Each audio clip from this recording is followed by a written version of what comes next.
What's up, NGTGames? Neely here. Have a Black Ops game. The game mode's Domination here on Summit. And it's been a while since I've given you guys some Black Ops, but, well, I've sort of made a return here. I took a little bit of a break. Needed to play some other things, some other games, such as life. But I've managed to make a return, and I have a pretty good game here, 58-5, again here on Summit Domination. And, I've never really been the type of guy to continuously play Call of Duty for months. Probably the max I've ever gone is maybe 2 or 3 consecutive months. And it just, obviously, with Black Ops or anything Call of Duty, it just seems with me that I get pretty frustrated, and it's a love-hate relationship. You guys pretty much know what I'm talking about, I would assume. Most of you know that this game can be rage-inducing, where you want to pull your hair out, or it's the best game ever when you, obviously do some good, play well. And as you can tell here, this was one of those rage-inducing moments here when I started off this game. Wasn't exactly off to the best start here, although it's all for good cause, and I'm going to get to that and why I'm pushing up here. But as you can tell, like I said, I didn't manage to really start this game off well, and I'm already like, oh god, this is going to be a horrible game. But luckily, my team happens to clutch it out, and we gain some momentum here. So where I'm going to take this commentary is that where I am at right now is very key to this map. And I refer to this as the platform. It's basically, I guess, an uprisen type of stairwell here. So I call it a platform, and that's pretty much what it is. It's almost like a balcony, but so I'm going to refer to this as the platform. So on this platform here, why it's so key on this map, and why I really like to be within this area of this map, is simply because, number one, you can watch B flag, and number two, you can push up and prevent them from coming from their spawn. In this case, their A flag is their spawn. And as you guys know with Domination, the B flag can be very important, if not almost the most important flag in Domination. You're going to get your flag spawn, that's obvious. In this case, it was flag C for my team and for myself. And obviously we're going to get that. That's within a crawling distance, obviously. So Domination becomes the fight for flag B. And so it's also key, and where I also want to say, or what I also want to back this up with, is that it's also key for your teammates to make a push-up with you. So I was lucky here that my team did push these guys back. But for myself to get on this middle platform, I'm doing my help, or I'm giving my help, mind you, to, I guess, create havoc for the other team. This is one of the biggest choke points here on this map, and at least in my opinion. And there's a lot of action that heats up on this platform area, and I'm stuttering. I don't know why. It happens.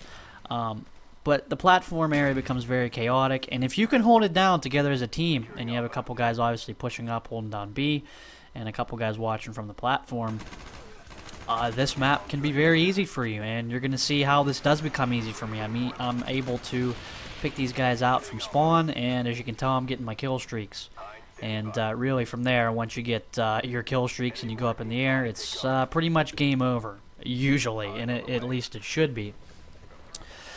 So that platform, again, is very important for you guys. If you're looking for a great choke point here on this map on Summit, and you're looking to, number one, help your team out play defensively, and also get some kills along the way, that platform, again, is a great area.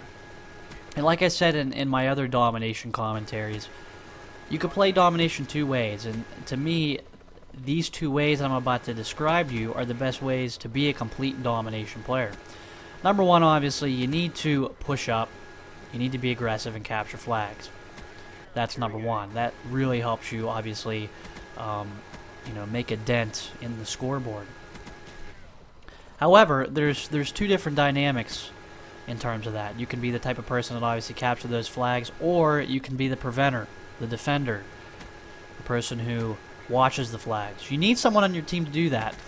Don't think that that person is camping. Believe me, it is very much important for someone to not necessarily sit on a flag, but I guess tactically hold it down. I'll put tactically in quotes, if you will. Not necessarily camping, but you need someone to play that defensive aspect of the game. And so I'm the type of person that mixes it up. The first part of my gameplay in Domination is, number one, how bad are these players? And that's the first thing that goes through my mind. Number one, at the you know, at the gate when the game starts up, you know, am I going to be the type of person that's going to have to play defensive to help my team out, or is the other team making a good push? If that's the case, well, then I'm going to play defensive. Obviously, if these guys are pretty much making our life a living hell, you're going to need to push up, and that's pretty obvious. So part of my game is being aware of the situation and knowing, hey, do I need to be the preventer or go on the offense? For the most part, and this is about 80% of the time when I play Domination, I like to be the preventer. And what I mean by the preventer, again, is the guy that monitors and watches the flags, calls out people on my headset, and, you know, actively communicates. So that's the first aspect of my game that I like to attribute.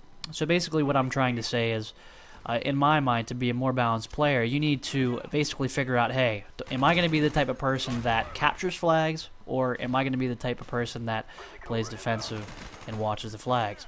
And believe me, each position that you take on, each role, either the offensive or the defensive, is very important to your team. Each aspect matters.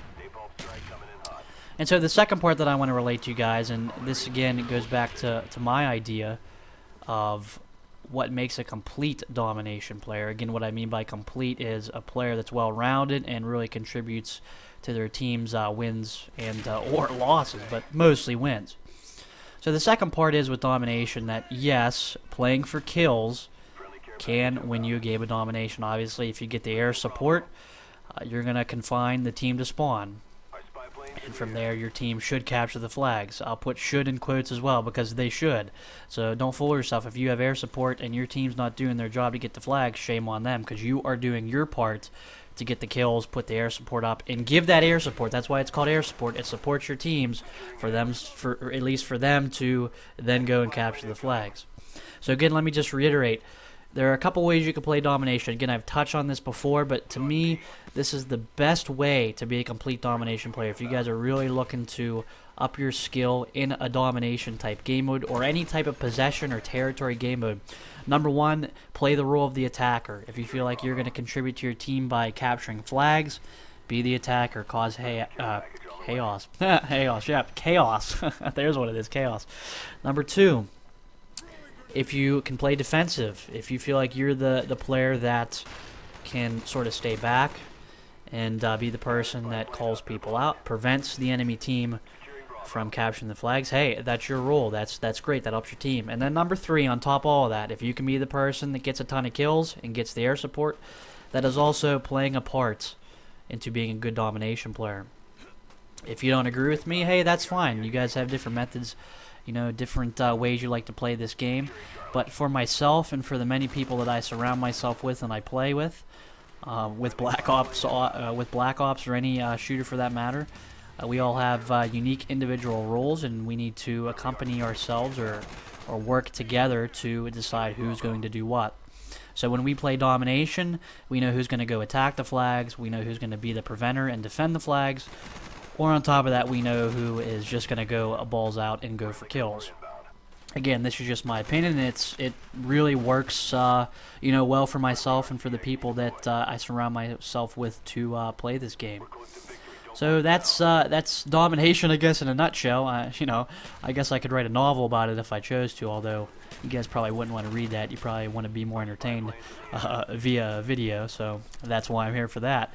But again, like I said, the platform here on Summit is a great place to push up. It's a great choke point, and even more so, it allows you to watch the B flag and then also prevent them from coming out of spawn.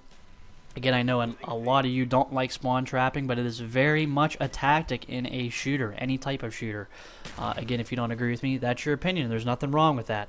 But again, to reiterate, the platform that I just looked at and what I'm going to go up here is another great spot to, number one, secure, make a forward push, hold down, and play your role, whether that's attack or defense.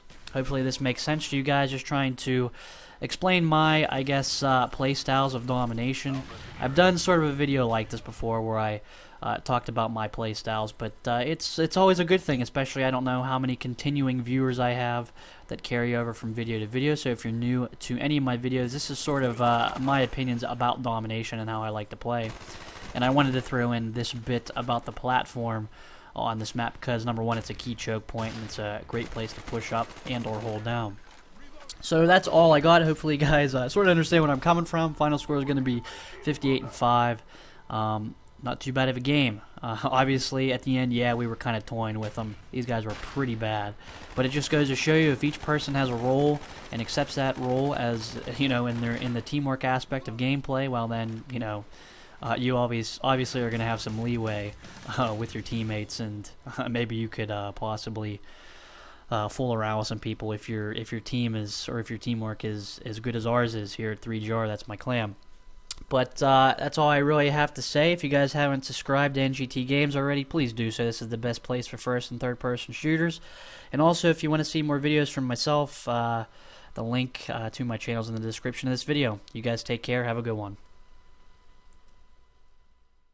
Hey guys, we now have our own website. Actually, we've always had our own website, but why not follow us on there? There you'll find all our videos conveniently sorted into playlists by game, as well as videos from many other directors that are part of our NGT network. And here you can create subscriptions for individual games and only receive notifications for new videos uploaded for the games that you are subscribed to. Isn't that fantastic? No more spam video email notifications. And stay in touch with us on our full featured forums. Remember, all the relevant links are always in the description of our videos. Click on them. Come join us on our website. We'll see you there.